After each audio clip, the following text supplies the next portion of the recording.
meeting on December 21st, 2022, is called to order at 4:16. November 16th, 2022, meeting read, no additions or corrections. Motion by Bradbury, second by Clark. Financial report was approved as printed. Motion by Mary Fair, second by Clark. Old business, mold cleanup has been completed. Royal T Construction will be doing roof repairs and weather uprights. We'll need to find someone to do repairs on inside of building from Grand Hearing Building. First reading will overestimate roof repairs. Pastor David called and they said, "Hey, funds will be used to pick up updates needed, fans, dehumidifier, painting. New business, budget was adopted with correction to 201E to $75, not 72.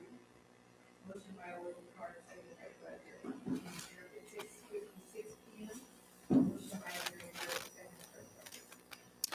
Okay, any additions or corrections to be made to the minutes? If not, do I have a motion to approve the minutes as read? Okay, Brad, do I have a second? Lloyd? Okay, if no one objects, then the minutes will be approved as read. The financial report you should have. Any questions or anything else to bring up about the financial report?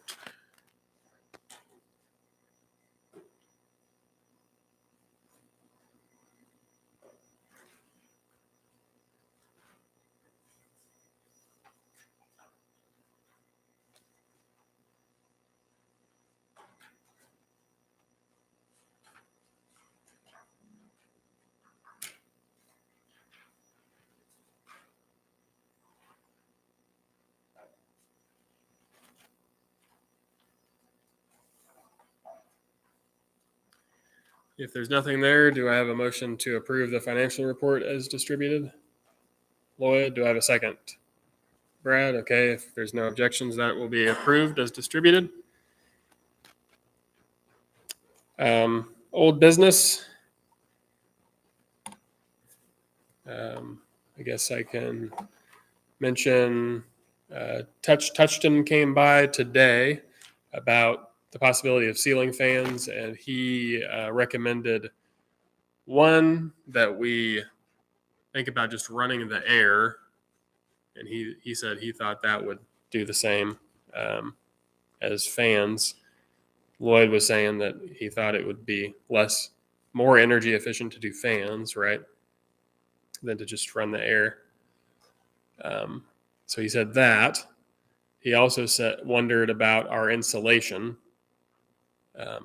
if that was good, thinking of why we're having moisture. And Lloyd said that seems to be fine. And then the other thing he said was dehumidifiers. Basically, he said, I'll do the fans, but I don't want to do that if you don't have to do it, but I'll do it if you want to. So that's the update with that. That was his opinion on putting in fans. So he just continued to think it was kind of weird that we were getting moisture in here in the first place, and that something could be done outside of putting fans in. So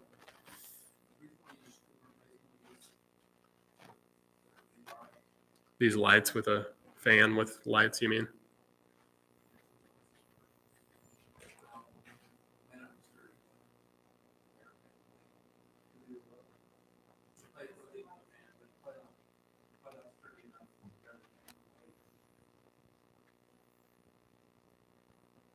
If not, make sure to put it right there so it doesn't fall on someone.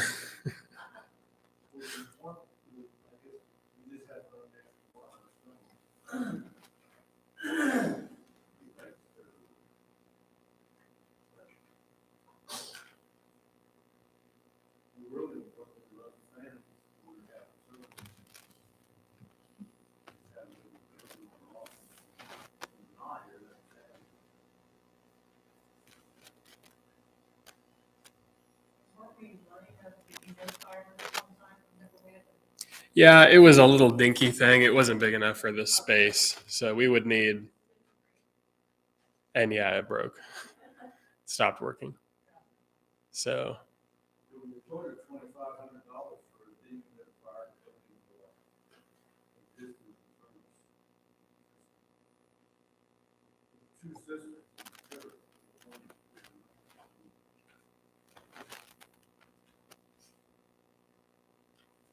Would it, one of the questions, would it help to put something on the outside, like a turban or something that helps all the moisture out to the outside?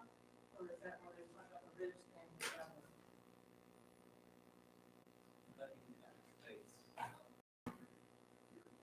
Oh, okay. Okay.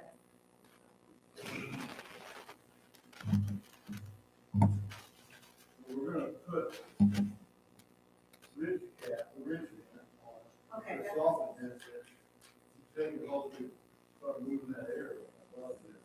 Okay, yeah, that's what I was saying last time. Right, that, this contract, we put a hook on it. Royalty. yeah, and they just did that Monday and finished up yesterday. So So the whole part of the church, that on both sides? mm-hmm. Yeah, it's shingles, and then that little section above the entryways, they put metal there yesterday. So Did they pull off the other shingle or just shingle over? they took it off. Yeah. I don't know how they did their stuff. Mm-hmm.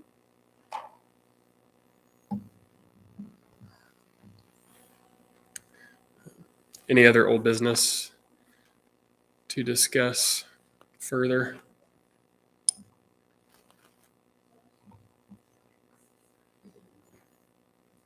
If there's nothing else to discuss tonight. With that, I do have new business. We need to vote on messengers for the special called meeting to vote on our new director of missions. So that's the 21st in Cherryvale. 21st is, I believe, a Saturday.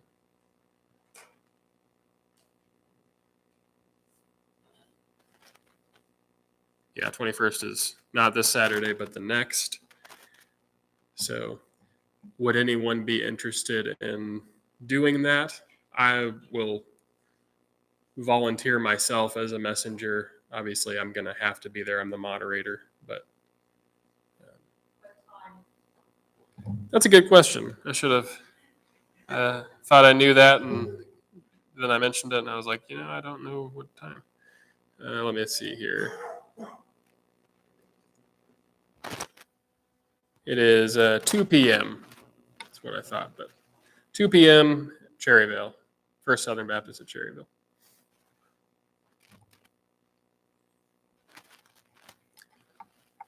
So if you would like to go, speak now.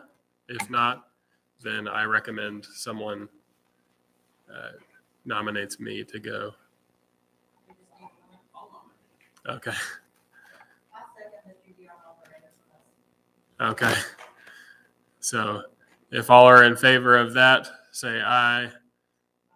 And none opposed. Okay, so I'll be our messenger for that. Do you know who the person is that they're considering? Oh, yes. Todd Reeder is, I can say that now because he's announced it to his church on Sunday.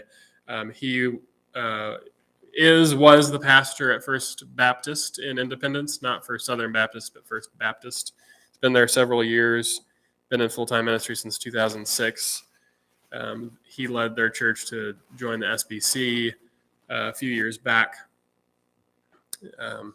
And he's been a big part of our association. And we, as a search team, unanimously selected him. It came down to two people who really kind of stood out from the pack, and we interviewed both of them. And we were kind of split before we interviewed. After we interviewed, we were all just like, okay, this is a clear decision.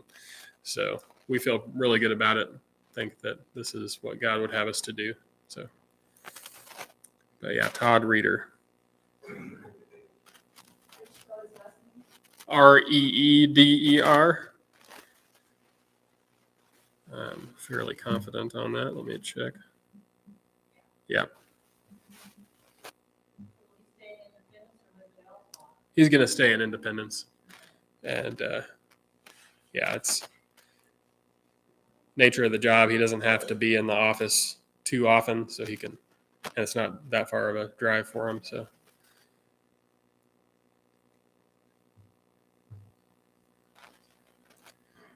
Okay, any other new business or anything we haven't discussed? Okay, if there's nothing else, do I have a motion to adjourn the meeting? Okay, do I have a second? Okay, Barb. All right, meeting is adjourned. Okay. Well, I need a volunteer to read. Who's going to be? All right, Brad. Psalm 24, just the whole psalm. Psalm 24.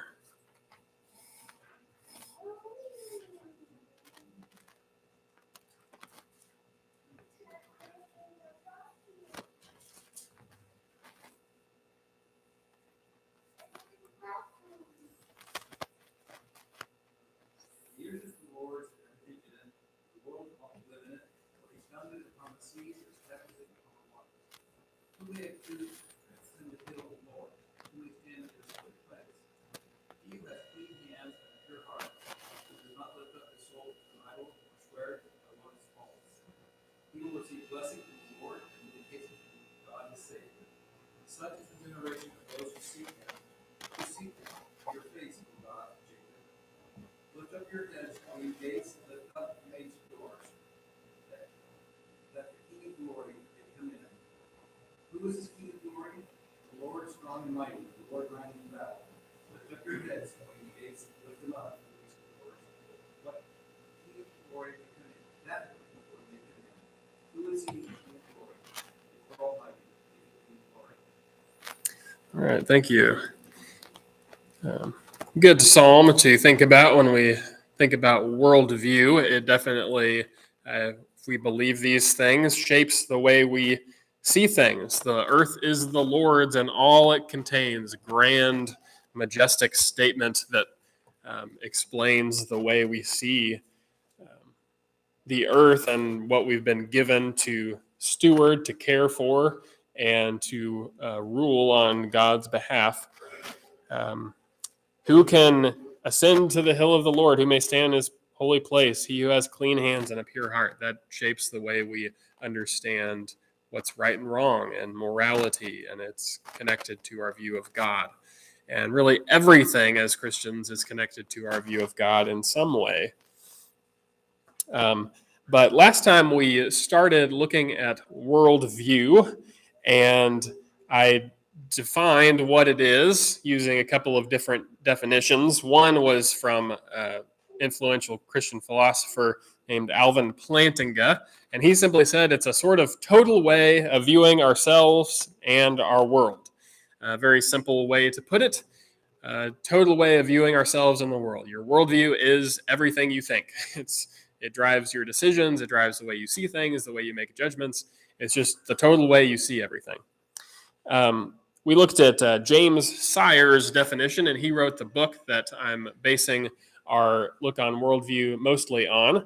And his definition was really long, and I guess he wrote a whole book about it, so he can explore that a little bit more. I won't repeat the definition, but basically just to say he defines it as a commitment of the heart. So in other words, it's not just a matter of the head, but it's a commitment of the heart. It's the whole person. Includes emotions, so it can be expressed as a story, which Plantinga doesn't necessarily tell us that that's true, but if you think about it, the way you see the world is based on a story. As Christians especially, we think, there's creation, there's the fall of man, there's redemption and reconciliation through Christ, there's the end of all things. We express it as a story. A worldview may be true, it may be false, we might hold it consciously or subconsciously and we may be consistent or inconsistent with it. So in other words, when someone's got a gun to their head, you find out what their worldview really is, what they really think about things. And so we can be consistent with it or inconsistent. People believe things that are true. Sometimes people believe a mixture of true and false things. That's just the way it is with worldview. And he said it's a foundation on which we live. And so last time we talked about why it's important to think about worldview, because we all have one, whether we realize it or not. So we might as well have a good one. And it's not just important for us to understand ourselves and what drives us, but it also, we considered last time, can help us to appreciate and understand others and where they're coming from. And we see other people make really different decisions from what we would make. Well, we should at least be able to understand them. And we talked about how this can open up helpful, constructive conversations rather than just dismissal and judgment. But today I want to look at James Sire's 8 questions. He boils down your worldview to the way you respond to 8 questions. And this is an interesting way to look at it because these 8 questions are really the biggest questions in a lot of ways you can ask. And the way you answer them determines everything that you think, pretty much. So we could overcomplicate this, but really it's just a handful of questions that we have to answer. So I have these on slides. So Barb, if you could bring up my first one. The first one, and these are all from James Sire. What is prime reality? You ask, well, what does that mean? Well, the key word here is prime. What is, another way to put it, what is really real? And so as Christians, we would say this is God. So prime, first, most important, all things come from God. Without God, there is nothing. So we would differ from the pure naturalist who says, well, maybe matter is just eternal, and I guess it would have to be, at least in some sense. But, then you run into problems there with other things. But we say that God began all things. Where did everything come from? It came from God. God is the prime reality. This is foundational to everything. What you think, prime reality might sound like this abstract concept that doesn't affect everyday ordinary people, but it does, because what you answer here will affect the way you make moral judgments. It affects the way you see things. It affects the way you react to the news tonight and stuff like that. What is prime reality is foundational to the way you will answer every other question. Second is what is the nature of external reality? So external reality, this is the stuff out there. So this is different from prime reality. That's God. External reality. Do we think, for instance, that the universe is created, or is it uncreated? Did it create itself? Well, that is a very different worldview. It will shape the way you understand things in very drastic ways. Is the universe orderly, or is it chaotic? Do we think that the water cycle is meant to sustain life on Earth, or is it just the way things fell together? Do we think there's purpose behind things? Do we think that it's just the way it is and it was, a happy accident? Some people think that. Is reality something that is objective apart from us, or is it only dependent on our experience? And you can get really subjective here, and this comes into what some people think of as truth, and whether that's relative or not, or whether it just is. Third question, what is a human being? How would Christians answer that question? What is a human being? What does Genesis tell us? It's being a human, man and woman, yes. What else there? God created them male and female. What was that, Owen? Bones. Exactly. Image of God, the Imago Dei, as classically referred to in the Latin. But the image of God, this is one of the reasons why this is the reason why we as Christians think humans have dignity and value, because we're created in the image of God. So prime reality is God. Man comes from God to represent him on his creation. And you're seeing how this is filling in all the aspects of our worldview. Some people would say that man is just a complex machine and we're made up of stuff. Of course, we believe we're made up of stuff, but are we just, energy and matter put together? Not so different from a machine. We're just a little squishier. Is that what we are? Can you, for instance, make a robot that is essentially a living thing? These are questions that people are asking, and big time, especially with AI and what is possible with that. And we would say that life, and specifically human life, is different from that. But is a human being accidental? Are we purposeful? Were we supposed to be this way? We as Christians would say, yes, we were supposed to be this way. Regardless of how God made us, he made us. And he wanted us to be the way we are, to think in the ways that we think. He didn't want us to be elephants or, something else. Are we spiritual? Or is the spiritual just some fantasy that we can't seem to escape from? Is the spiritual real? We would say that yes, it is. And if we discount the spiritual, we've lost perhaps what's most important about us.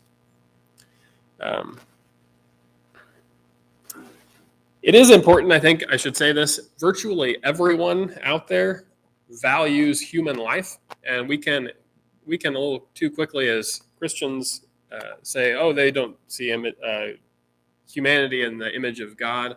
But other people with different worldviews who don't believe in God still tend to value human life. And this is an important point because it's possible for us to have conversations with people about the dignity of life.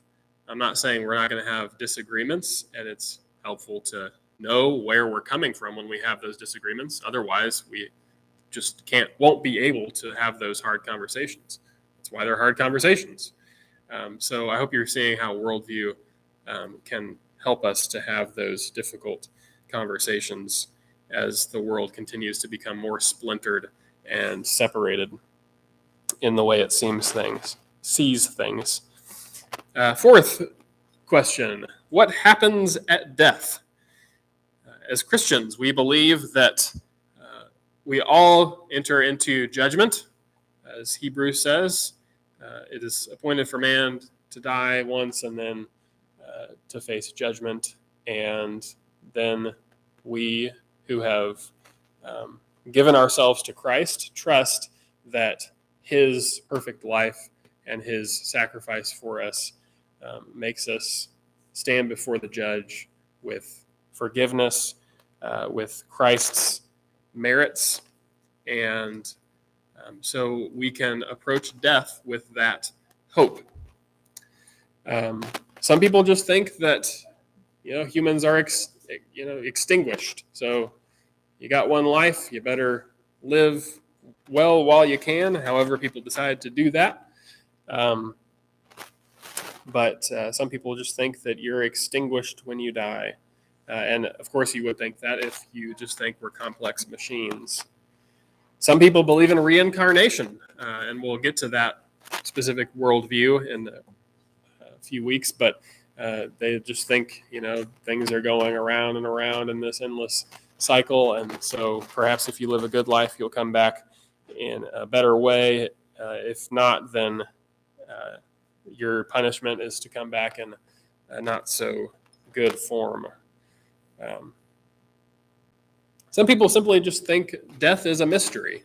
And I guess it is a mystery for all of us because we as Paul would say, we see in a mirror dimly right now, but then we'll see face to face. And so death is a great mystery, but some people would just say, well, it's a mystery we can't know anything about, we can think about it, but there's not much use in thinking about it too much more. Okay, fifth question. Why is it possible to know anything at all? And this is one of those particularly navel-gazing questions. There's a fancy word for it. Anyone know what that word is? It's the study of, starts with an E, epistemology. Epistemology, from the Greek for knowledge, the study of knowledge. Why is it possible to know anything at all? Well, a skeptic would say it's not possible to know anything at all, and everything we're experiencing right now, we could just be in the Matrix. And I saw this news story recently. Someone said that they were looking into a snowstorm and they thought they saw a glitch in the Matrix. So if you haven't seen the Matrix, it's, they're used as batteries by machines, and they're hooked into this matrix, and it's this digital world that people live in, and they think it's real, but then turns out, if you take the right pill, then you can be woken up, and you wake up and realize that reality is that you're hooked into this machine, and what you thought was real was just false. We don't think that's going on.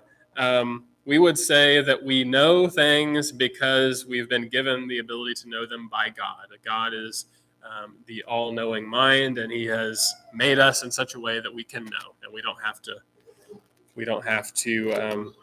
distrust our ability to know things. We don't have to say, when we have good reasons to believe something, that I just can't know that at all.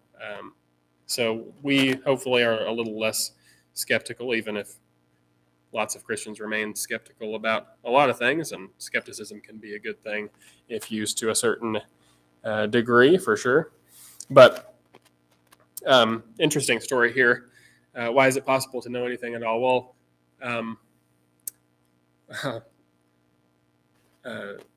one thing that's highly debated right now by scientists and philosophers is the concept of consciousness, and it's a very I don't know, testy is the right word, testy subject, because it's like, how are we conscious?